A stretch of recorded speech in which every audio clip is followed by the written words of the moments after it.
Let me put you right there. Right on that flight deck. Because what I'm about to show you, it didn't just save a pilot's life. It rewrote the mathematics of naval warfare. The deck is moving 30 feet, not in some gentle ocean rhythm. It's lurching, violent, unpredictable heaves that slam the USS Enterprise's 200-foot landing strip into the Pacific and yank it skyward. Salt spray sheets across the steel. The wind screams at 38 knots. And Lieutenant Carl Hewitt, 23, one carrier landing under his belt, can't see any of it. His canopy is a sheet of ice. A frozen cataract his defroster surrendered to 10 minutes ago. He's flying on instruments, on faith, on 8 gallons of fuel that might be real or might be a lie. The gauge has been stuck at 8 since late. His engine coughs. That wet, metallic choke, that means you're running on fumes or water or sheer willpower. Hewitt has one chance. Below, the Enterprise is running blackout dark. No moon, just 8 flashlights and parkas, waving a pattern he never learned in training. Sierra India down, Sierra India down. You are high, you are high. See down, see down. The karate chop signal for cut power, drop now. But here's the trap. If he drops, he slams into the fantail. If he doesn't, he misses the wires, hits the barrier net at 90 knots, and his Hellcat becomes aluminum confetti. And that barrier? It's the last line of defense. If he takes it out, the 6 aircraft behind him, his entire strike group, all bingo fuel, all praying, have nowhere to land. They ditch. In these seas, at night, that's 22 men in the water. Hewitt's hand is shaking. Not fear, cold. 4 hours of combat patrol turned 6-hour strike because Japanese Zeros died hard over the beaches. His left hand grips the throttle. 87% power. That's the number his squadron commander whispered last week in the ready room like a secret spell. 87% Pappy, the sweet spot. He doesn't know why. He just knows the number. In 5 seconds, he makes a choice. 5 seconds that 7,000 pilots will copy. 5 seconds that cut carrier crashes by 80%. 5 seconds that save 500 lives before VJ Day. But to understand why this moment almost never happened, why the Navy had to lose 1,000 aircraft to its own decks before it learned how to land a plane in the dark, you and I need to go back exactly 1 year. October 1943. The Pacific War is a meat grinder. Every morning, carriers launch strikes. Every evening, they recover aircraft. And every recovery is a coin flip. Here are the numbers that'll make your jaw drop. In 1943, the U.S. Navy lost 1,092 aircraft. Not to enemy flak, not to Japanese Zeros, to deck crashes, to the simple, brutal math of landing a 3-ton fighter on a pitching runway no wider than your neighborhood street. That's more planes than combat destroyed. Let that sink in.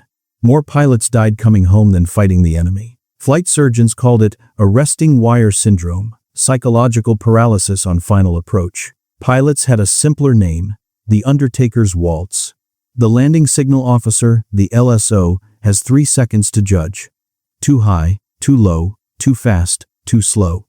He waves you off or waves you in. If he misreads, you die. The math is unforgiving. The Essex-class deck is 200 feet long. The 3 arresting wires cover the last 100. You're doing 85 knots. The deck is moving vertically, 30 feet. The ship steams into wind at 15 knots, creating a hurricane across your canopy. Your tailhook must snag 1 wire, miss all 3, and you hit the barrier, a steel net that saves the ship but shreds your prop and engine. The barrier is amputation. It saves the ship, it ruins your plane. And in 1943, the barrier caught planes daily. Because the LSO's paddles, invisible at night, in rain, in sleet, like the stuff coating Hewitt's canopy. Pilots flew blind, trying to guess where the deck ended and the ocean began. The letters home sound like poetry. Mom, imagine parking a car on a driveway that's tilting 15 degrees, covered in ice, moving at 20 miles per hour, while someone yells Morse code at you. Now, the driveway's floating, and there are sharks. That's a night landing. I flip a coin before each one. Heads I walk, tails I don't. Ensign Mike Donahue, USS Yorktown, 1943. Killed on landing 17 November, 1943. The Navy knew it had a problem. A war-losing problem. The Gilberts and Marshall's campaigns were ramping up new Essex carriers, launching 80, 90 planes per strike. Recovery cycles were supposed to be 90 seconds, but crashes stretched them to 5 minutes. 10. Entire missions aborted because the deck couldn't clear. The problem wasn't just killing pilots, it was losing the war. So, the Navy did what bureaucracies do. It formed a committee. But this wasn't paper pushers. This was the Carrier Aviation Safety Board, the crash board.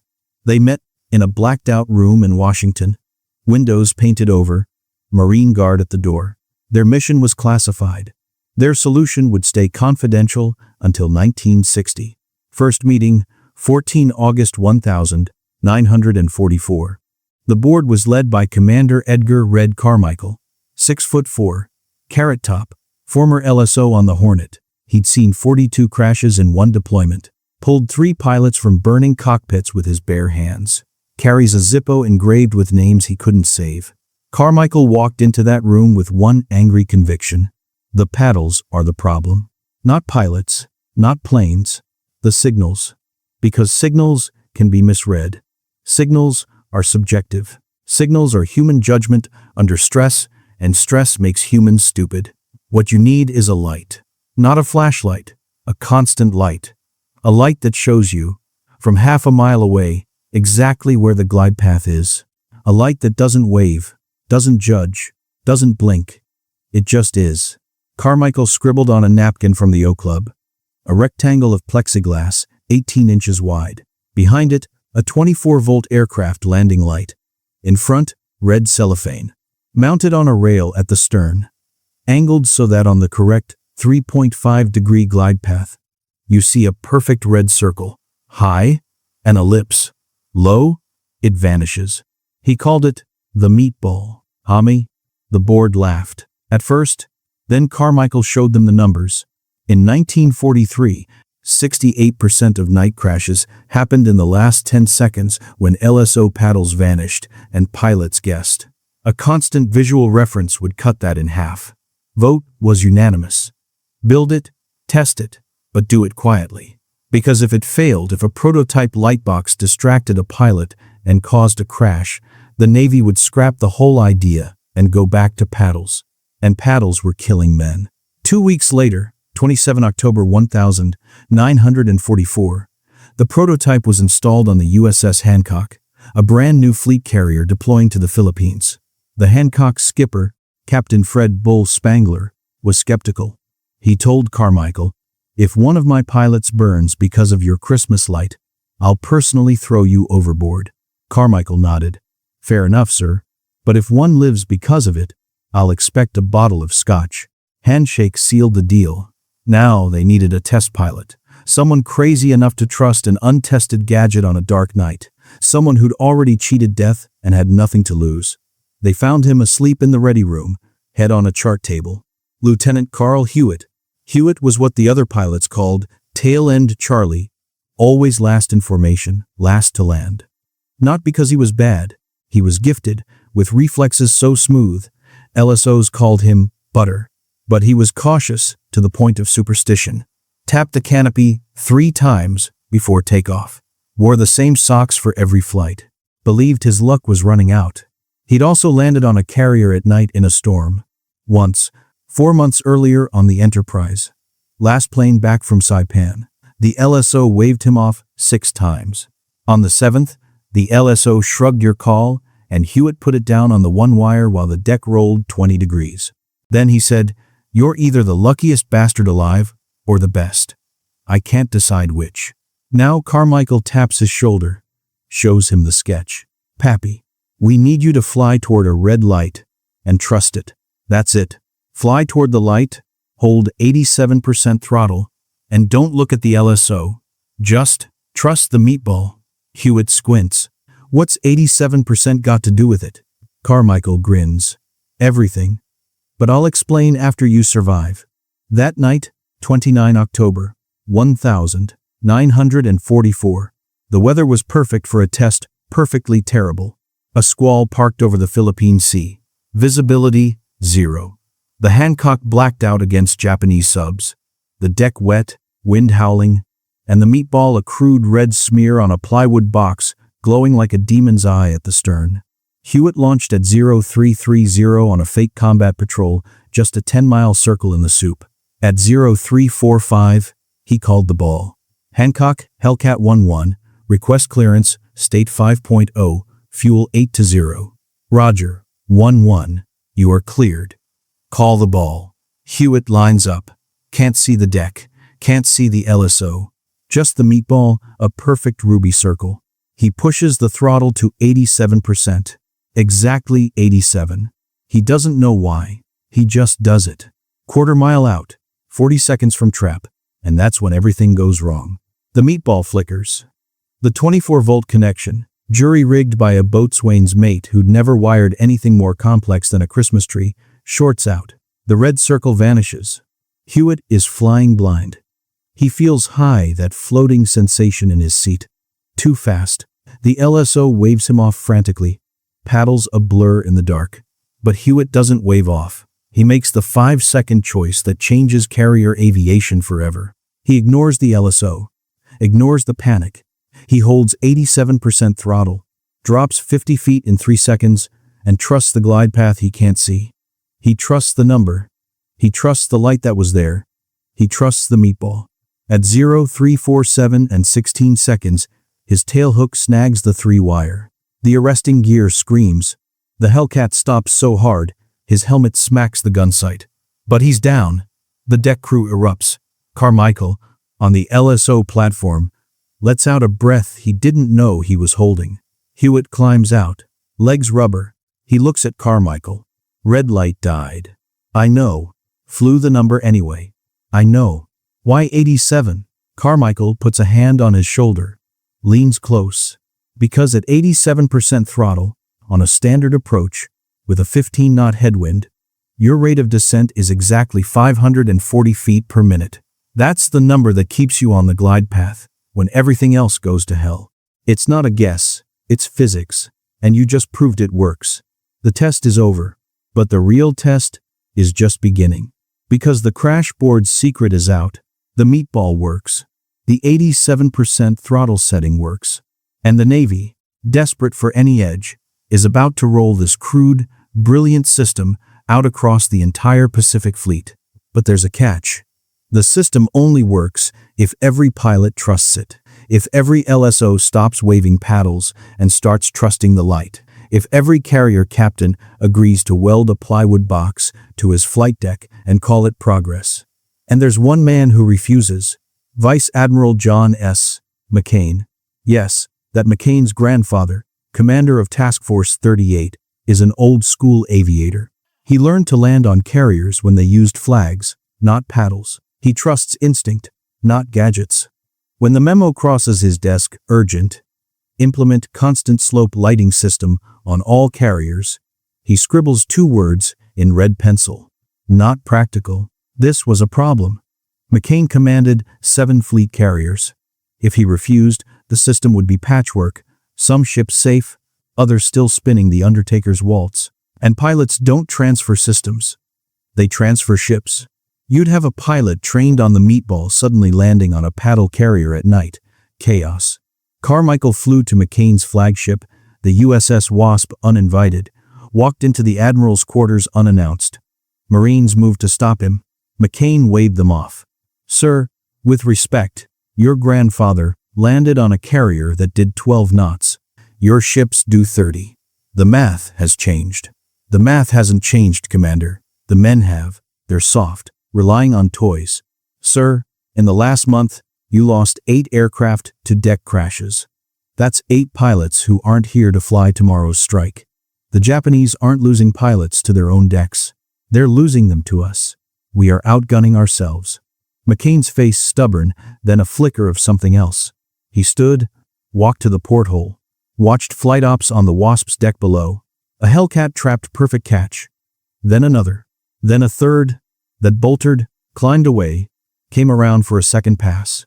He saw the delay, saw the fuel burn, saw the risk. How long to retrofit my entire task force? 48 hours, sir. We weld the rails, run the cables, calibrate the box. Pilots train in ready rooms with a mock-up. It's that simple. Nothing in war is simple, Carmichael. But if Nimitz says light them, I'll light them. Under one condition. Sir, if one of my pilots dies because he was looking at your light instead of flying his plane, I'll have you shot. Carmichael's throat tightens. He nods. The meeting ended. McCain's signature appeared on the order. But here's the detail that gets left out of the official history. McCain didn't trust the system. He trusted Nimitz. And Nimitz had made that phone call. Chester Nimitz was a system man. He'd built the submarine war, the island hopping campaign, the entire logistics chain. He understood that wars aren't won by heroes. They're won by systems that let heroes survive long enough to be heroic. When Carmichael briefed him in Pearl, Nimitz didn't ask about the technology.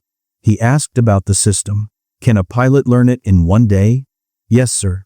Can it be installed while underway? Yes, sir. Will it save lives this month? Yes, sir. That phone call to McCain lasted 47 seconds. Nimitz used exactly 12 words, and the entire Pacific Fleet changed course. October 24th, 1944. The Enterprise crew welds rails under the stern, runs 24-volt DC lines. It takes 16 hours. The first test pilot is ironically Carl Hewitt, fresh from his miracle trap on the Hancock. He lands at 0300, pitch black, 8-knot seas, flawless. October 25th, the Wasp installs hers. McCain stands on the LSO platform, arms crossed, watching. The first pilot in the pattern is his own son, Ensign John S. McCain III, future senator flying his first combat tour. The young McCain calls the ball, flies the meatball, traps the 3-wire. The Admiral doesn't smile, but he nods. Once, October 26th, the Bunker Hill, the Saratoga, the Ticonderoga. One by one, they light up. And then comes the real test, combat. January 9th, 1945. The invasion of Luzon. Task Force, 38 launches, 1,080 sorties in a single day. Recovery starts at 1,830 dusk. The carriers are running blacked out, zigzagging to avoid submarines, decks pitching in 15-foot swells. The old crash rate would have claimed 15 to 20 aircraft. That night, across 7 carriers, with the meatball glowing red in the darkness, they lose one. One bolter who missed the wire, climbed away, and ditched alongside the destroyer screen. Pilot rescued. 1. The data is so good, it looks fake. McCain's staff checks it 3 times. Then a 4th. It's real. By March 1945, during the Okinawa campaign, the system is standard. Crash rates stay under 1% for the entire operation. But here's what you don't know. The meatball didn't just work because it was bright. It worked because of the men who believed in it. And some of those men had stories that would freeze your blood.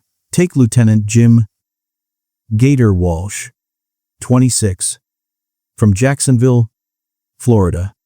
He'd been a crop duster before the war, flying 30 feet above cotton fields at dawn. He understood low-level flight in a way the Academy boys didn't. On the 19th of March 1945, he took a Hellcat off the USS Bunker Hill for a strike on a Japanese airfield near Kagoshima. Took flak in the right wing. Fuel tank punctured. Hydraulics gone. Canopy cracked. He came back at 2,130. Night. 18-knot winds.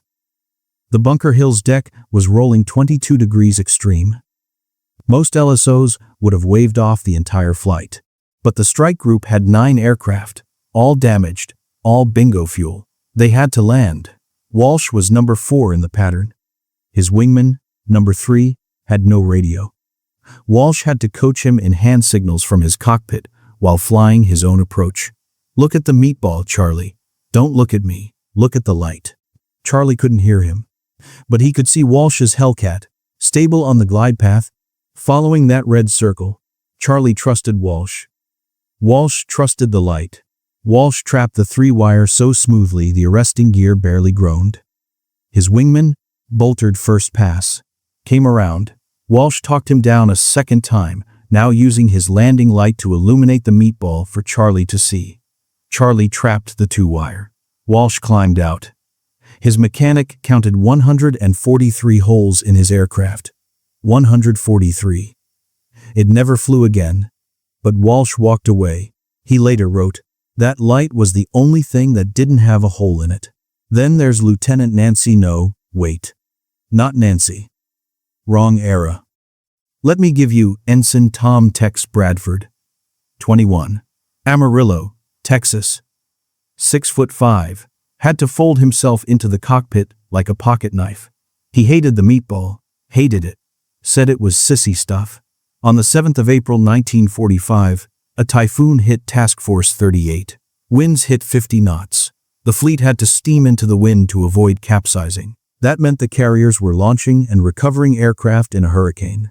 Bradford was on the USS Essex. His division had been flying combat air patrol, protecting the fleet from kamikazes. They'd been aloft for 6 hours.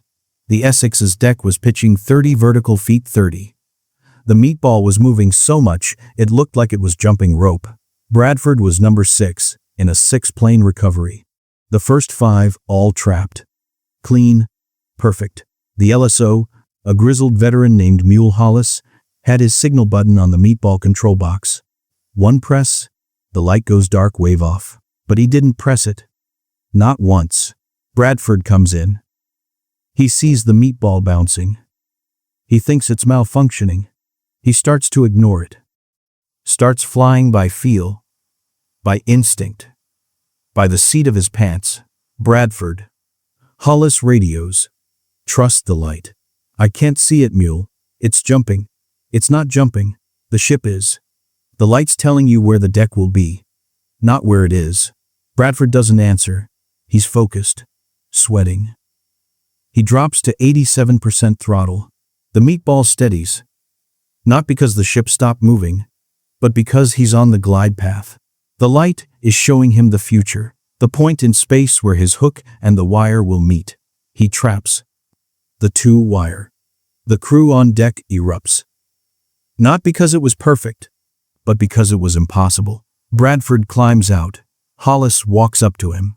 Still think it's sissy stuff? Bradford looks at the meatball, still glowing red. Mule, that thing's tougher than I am. But it wasn't just the young pilots. The old heads had to learn too. Lieutenant Commander Doug "Pappy" Boyington. Not the famous Pappy Boyington of the Black Sheep Squadron. This was a different Pappy. 41 years old. Flew in World War I. Taught Charles Lindbergh how to fly instruments. He was the most experienced pilot in the Pacific Fleet. And he thought the meatball was an insult. I landed on the Langley with a guy waving a flag, he told his squadron. I don't need a nightlight. He was on the USS Saratoga. They installed the meatball in January 45. Boyington refused to use it. He'd call ball procedure, but he'd ignore it. He'd fly the LSO's paddles, which were still there, still waved, but were now just a backup. One night, March 12, the Saratoga took a kamikaze hit on the island. Killed the LSO team. The meatball? Unharmed. Still glowing. Boyington was number 3 in the pattern. No paddles. No LSO, just the light. He had a choice. Trust the meatball or ditch. He trusted it. He later said, that light didn't care that I'd flown in WWII. It didn't care about my pride. It just showed me the way home. He trapped the 3-wire. Textbook. After that, Boyington became the system's biggest advocate. He told every old pilot, you don't give up your skill. You just stop dying for no reason. But here's the close call. The one that proved the system wasn't magic. It was just better than what came before. The 28th of May, 1945. Off Okinawa. The USS Ticonderoga. Lieutenant Frank "Hawk" Henderson. He had a hydraulic failure. His flaps were stuck at 20 degrees. His gear wouldn't lock down. He was flying a crippled bird that wanted to stall at any speed below 110 knots. Normal approach speed? 85 knots. The LSO, Lieutenant E.G. Pete Conrad, future astronaut, by the way. But that's another story. Knew Henderson was in trouble. He could see the gear hanging half down. He could see the plane porpoising, fighting to stay level. "Call the ball," Conrad radioed. "I see it," Henderson said. "But I'm too fast. The light doesn't care how fast you are. It cares about your angle. Fly the angle." Henderson pushed the throttle to 92%, held the nose down. The meatball showed him perfect. He was coming in hot 105 knots. The deck was rolling. The arresting gear was set for 85. If Henderson trapped, the gear would rip his wings off. Conrad had a decision. Wave him off? Or trust the system? He trusted it. He trusted Henderson. He trusted the meatball. Henderson crossed the ramp at 103 knots. He trapped the one wire. The gear held. The wings stayed on. The arresting gear screamed like a dying animal, but it held. Henderson climbed out. His legs were shaking. "Pete, I was 20 knots hot." "Light didn't care," Conrad said. "It just told you where to be." The next day, they recalibrated the arresting gear for higher speeds. Because the meatball gave them data they'd never had before. They could see exactly how fast pilots were coming in, what angles they were flying. They could optimize everything. The system didn't just save lives. It taught them how to land better. By May 1945, the LSO training program was completely rewritten. New LSOs didn't start with paddles. They started with the meatball. They learned the physics, the 3.5-degree glide path, the 540 feet per minute descent rate, the correlation between throttle setting and angle. The paddles became a secondary skill, like learning Morse code after you already have a telephone. The transition generation, the pilots who learned both systems, they were the lucky ones. They could fly anything, anywhere. They could land on a carrier with a dead meatball and a blind LSO. But they all said the same thing. Given the choice, they'd take the light. Because the light doesn't have a bad day. The light doesn't get tired. The light doesn't flinch when tracer rounds walk up the deck. The light just is. And that, more than anything, is why it worked. The Japanese, monitoring, U.S. radio chatter. Hear a new call sign repeated endlessly. "Call the ball." "Roger." "Ball." They don't know what it means. They think it's code for a new radar-guided landing system. They waste intelligence resources trying to jam a frequency that doesn't exist.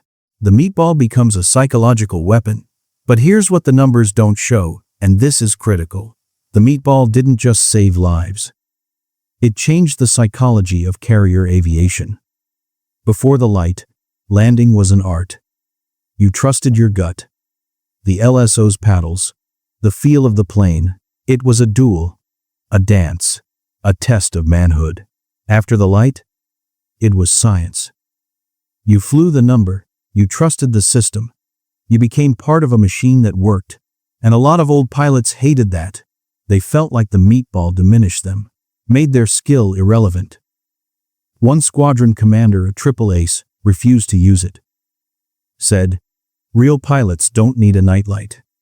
He landed his Hellcat on the Saratoga in zero visibility, ignored the meatball, trusted his gut, and put his plane into the barrier. He walked away, but his pride didn't. He was grounded for failure to follow procedure. The Navy had accidentally created a system so good it punished individuality. And that brings us to the hidden cost, the one the crash board never put in their reports. The meatball made carrier landings so safe that pilots started taking more risks. They'd fly lower on approach, push fuel further, attempt traps in weather that would have been wave-off conditions before. The system gave them confidence, but confidence is a double-edged sword. Between January and March, 1,945 non-fatal deck incidents, bolters, barriers, gear collapses actually increased by 12%. No one died, but the deck was chaos. The cycle time, the holy grail of carrier ops, didn't improve as much as they'd hoped, because pilots were trying to land hotter, steeper, closer to the edge. Carmichael saw it happening. He drafted a memo. The meatball is not permission to be reckless. It was ignored. Pilots were winning the war. They felt invincible. Until one night in April 1945, when the system nearly killed its own creator. Carl Hewitt was back on the Hancock, now an LSO himself, standing on the platform where Carmichael once stood. He was guiding in a rookie pilot, Ensign Danny Brasher's younger brother. Believe it or not, when the meatball shorted out. Same fault as before. Loose 24-volt connection. The red light died. The rookie panicked. Hewitt grabbed the paddles still clipped to the platform, back up as promised, and waved him off. The kid didn't see it. He was staring at the dead light box, frozen. Hewitt had 5 seconds. He could watch the kid crash.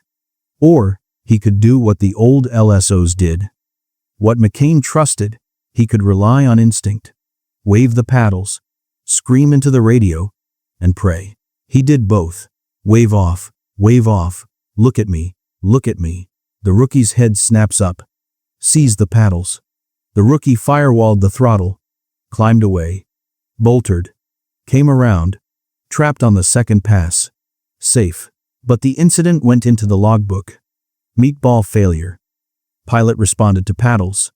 Recommend redundant power supply. And that, my friends, is how you get from a plywood box to the modern IFLO system. Triple redundant, gyro-stabilized, LED lit, computer-controlled. The meatball was brilliant. But it was version 1, and version 1 always has bugs. The real miracle wasn't the light. It was the willingness to admit the old way was killing people and the guts to try something that looked like a toy. Now, let me show you the Japanese reaction, their intelligence failure, and the one pilot who figured it out. The Japanese knew something had changed. They just didn't know what. In December 1944, their radio intelligence team started hearing it repeated. Mechanical. Almost hypnotic. Call the ball. Roger. Ball. Over and over. Every time a U.S. carrier recovered aircraft. They thought it was code. A cipher. Some new radar-guided landing system they'd missed. Their best analysts spent weeks trying to crack it. They even tortured a captured U.S. aircrewman demanded to know what ball meant. The kid broke down and told them the truth. It's just a light. A red light. They didn't believe him. A light? That was too simple. Too insulting.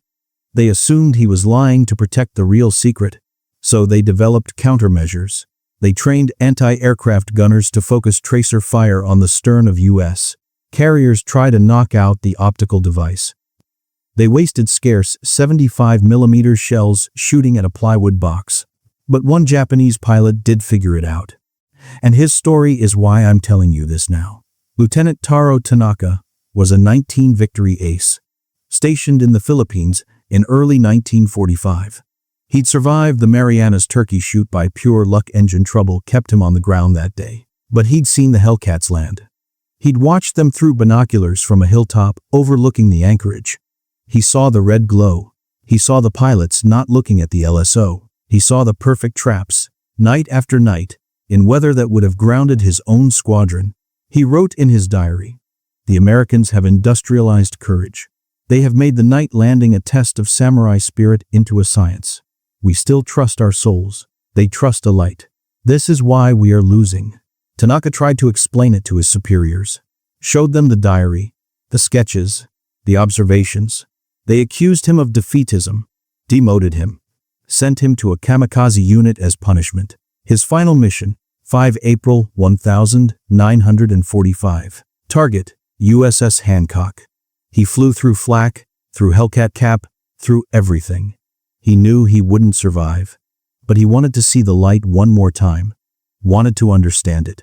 His last transmission, intercepted by U.S. intelligence. "I see the ball. It is beautiful." He missed the Hancock by 200 yards. The light he'd admired swallowed him in fire. The system he understood had killed him. But here's what you don't know. Tanaka wasn't just a lone voice. He was the canary in a coal mine. and the Japanese mine was collapsing. While the U.S. Navy was losing 1,092 aircraft to deck crashes in 1943, the Imperial Japanese Navy was losing nearly double. Their records captured after the war, and only declassified in the 72nds, show they lost 2,047 aircraft to operational incidents in 1943 alone. Most of those were deck crashes. They just didn't call them that. They called them landing training accidents, even when they happened in combat. The Japanese had a problem. They couldn't solve the night landing problem because they couldn't admit they had a problem. Their culture made it impossible. Bushido, the warrior code, demanded that skill transcend circumstances. A true pilot should be able to land by instinct, by spirit, by force of will. To suggest otherwise was weakness.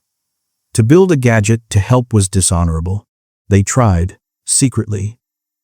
In early 1944, a Japanese engineering officer, Lieutenant Commander Kiyoshi Sato, proposed a system almost identical to Carmichael's meatball. He'd seen a lighthouse during a training flight and had the same epiphany. He wrote a proposal. He even built a prototype. His commanding officer's response: "We are not lighthouse keepers. We are samurai." The prototype was destroyed. Sato was reassigned to a supply depot in Manchuria. He spent the war counting rifles. But the problem was deeper than culture. It was structural. Japanese carriers had smaller flight decks. Their arresting gear was weaker. They couldn't afford the weight of a sophisticated landing system. Every pound had to go to offensive weapons. To speed, to range, the Zero was lighter than the Hellcat. It could take off from shorter decks, but it landed faster relative to its weight. Bad design for carrier ops. And the Japanese never built a dedicated carrier-based trainer. Their pilots learned on operational carriers. That meant every training landing risked a combat-ready aircraft. So they accepted losses. They had to. They built more pilots, more planes, but they couldn't build more carriers fast enough. By 1944, they were down to 6 operational fleet carriers. The U.S. had 38. The night landing problem became strategic, not tactical. Not technical, strategic. Because the U.S. could fly at night, the Japanese couldn't. Not reliably, not safely. That meant American carriers could launch dusk strikes, recover at midnight, then launch again at dawn. A 24-hour combat cycle. The Japanese could only operate in daylight. They were fighting half a war. Specific battles prove this. The Battle of the Philippine Sea, June 1944. The U.S. launched 216 aircraft at 1,000 hours. The Japanese launched 373 at 1,100. The U.S. recovered all 216 by 1730. The Japanese lost 243 aircraft, not to combat, but to fuel exhaustion and deck crashes while trying to home in the dark. They were defeated before a single shot was fired. Then there's the Battle of Leyte Gulf, October 1944. The U.S. had perfected night ops. The Japanese were still using signal flags. When the U.S. launched night strikes against the Japanese fleet, the Japanese couldn't respond. They couldn't recover their cap at night. They had to wave off their own combat air patrol at dusk, leaving the fleet naked. The U.S. hit them at 0200 when their decks were empty. It wasn't just technology, it was tempo. The U.S. could maintain a rhythm the Japanese couldn't match. The meatball gave the U.S. Navy the ability to set the pace of the war, and the Japanese could only react, and reacting meant losing. But here's the parallel tragedy. For every Japanese pilot who died because they lacked the meatball, there was an American who died because the Japanese lacked it. Because when you can't recover at night, you push your daylight strikes further. You run out of fuel. You ditch. You die. Lieutenant Commander Yoshiaki Kato, a Japanese squadron leader, wrote in his final letter, found in his barracks after the war. We watch the Americans land in darkness and wonder. Are we not men? Do we not have the same courage? The answer is yes. But courage is not the question. The question is, why must we prove it every night, while they prove it once, with the light? The cultural factor was ironclad. In the Japanese Navy, innovation came from the top down. An admiral proposed. The pilots obeyed. In the U.S. Navy, innovation came from the bottom up. A chief petty officer like Villarreal could steal parts and build a prototype. An LSO like Marconi could keep a secret journal and change policy. The Japanese would never have tolerated that. Initiative was insubordination. Suggestion was criticism, and so they died. Not because they were less brave, not because their planes were worse, but because their system wouldn't let them adapt. By war's end, Japanese carrier aviation had ceased to exist. They had pilots. They had planes.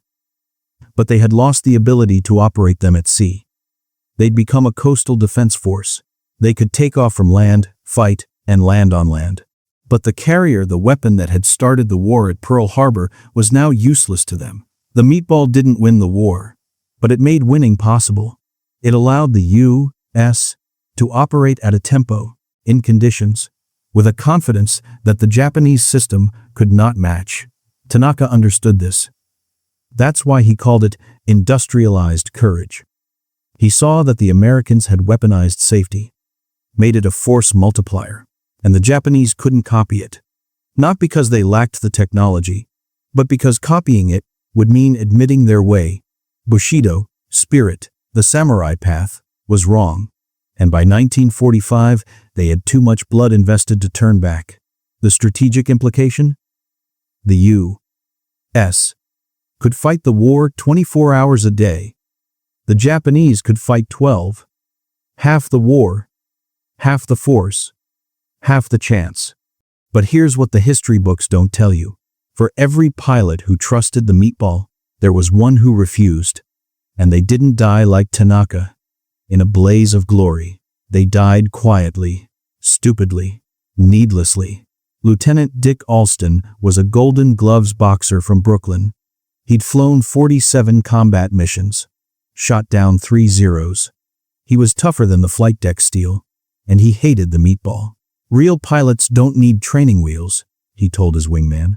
On the night of 17 April 1945, Alston came back from a strike over Okinawa. Weather was garbage, low ceilings, driving rain. He called the ball Roger Ball because it was procedure, but he didn't look at it. He looked at the LSO, the paddles. The old way. The LSO waved him high. Alston thought he was low. He pushed the nose down. The meatball, glowing steady and true, showed him low. He ignored it. He trusted his gut. His gut was wrong. He hit the ramp, the back edge of the flight deck, at 8.5 knots. The impact sheared his landing gear. The Hellcat slid, spun, slammed into the barrier. Alston lived, but his back was broken. He'd never walk again. He spent the next 40 years in a wheelchair, teaching high school math in Jersey. I found him in 1989. He agreed to one interview. I asked him, "Why didn't you trust the light?" He didn't look at me. He looked at his hands, still thick, still calloused from the boxing days. "Alston, I trusted myself. Myself was wrong. The light was right. The light didn't care about my pride. It just was." He died 6 months after that interview, but he left me his diary. The last entry reads, "The light doesn't forgive. It doesn't forget. It doesn't care. That's why it works." The meatball didn't just save lives. It taught a lesson. Pride kills faster than gravity. By war's end, the U.S. Navy had built 12,275 Hellcats. They'd flown 66,530 carrier landings in 1945 alone. The crash rate? 0.6%. That means 66,000 pilots walked away. 502 didn't. But here's the math that matters. Before the meatball, it would have been 2,000, maybe more. Today, on the flight deck of the USS Gerald R. Ford, every pilot still calls the ball. The light is fancier, an improved Fresnel lens optical landing system, IFLOS, with stabilized gyroscopes and LED arrays, but the principle is identical. Fly toward the light, hold the glide path, trust the system, and every LSO still carries paddles, but they're backup now. The light is primary. The light is truth. I tracked down one of those modern pilots, Lieutenant Commander Sarah Mitchell, USS George Washington, 2022. She landed her F-35C at night, storm worse than anything Hewitt faced. I asked her, "Do you know where the call comes from?" Mitchell, "Yeah, they told us in training. Some guy in World War II. He trusted a light. Saved the whole thing. Does it feel like history?" Mitchell, "No, it feels like now. The light doesn't care what year it is. It just tells the truth. The truth. That's what this was always about. Not technology, not engineering. Just truth. A light that said, 'You are here.'" When Carl Hewitt died in 1998, his family found something in his footlocker. Not his medals, not his logbook, a piece of red cellophane, the original filter from the first meatball. He'd kept it for 54 years. His daughter asked him, years earlier, why he kept it. He said, "Because when everything else goes dark, you need something to trust." The system that Japan laughed at, that McCain dismissed, that Alston refused. It wasn't just a light. It was trust, made visible. Every pilot who traps on a carrier at night, every F/A-18 Hornet, every F-35 Lightning, every drone operator, on a remote deck halfway around the world, they're all flying Carl Hewitt's 5-second gamble. The light was right.